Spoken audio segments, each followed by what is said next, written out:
ஏதோ ஒரு அங்கே இங்கே நடக்குது. தலைமையில உள்ளது தெரியாத இருக்குன்னா நம்ம புரிஞ்சுக்க முடியுது. கிட்டத்தட்ட 300, 400 கொலைகள் நடந்திருக்கு. எல்லாமே நேத்ராவதி கரையில புதைச்சிருக்காங்க. எல்லாம் சின்ன பொண்ணுங்கள வந்து எடுத்திருக்காங்க. இது எப்படி இவருக்கு தெரியாத போச்சு?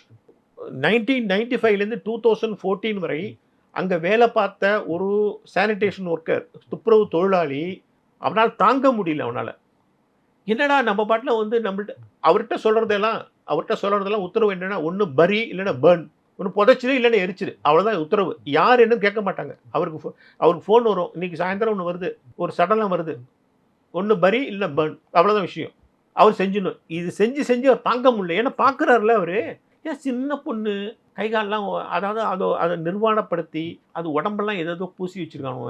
கண்டுபிடிக்க கூடாது. நாளைக்கு டெஸ்ட் பண்ணா கூட கண்டுபிடிக்க கூடாதுன்னு சொல்லி, மருத்துவ பரிசோதனையில கண்டுபிடிக்க முடியாத அளவுக்கு அவன ரொம்ப அலங்கோலம் பண்ணிருக்கான். அதெல்லாம் சொல்லவே பயங்கரமா இருக்கு. அலங்கோலப்படுத்தி ஒண்ணு அவருடைய வேலை இதுதான். நீ உனக்கு வந்து எப்ப தகவல் வந்தாலும் புதைச்சணும், எரிச்சணும் எங்கெங்க நீ பார்த்துக்கோ. நீ ஏற்கனவே நெறைய வந்து அந்த கரையில நேத்ராவதி கரையில புதைச்சா இடத்த மாத்து. எல்லாமே அவங்க இடம் தானே.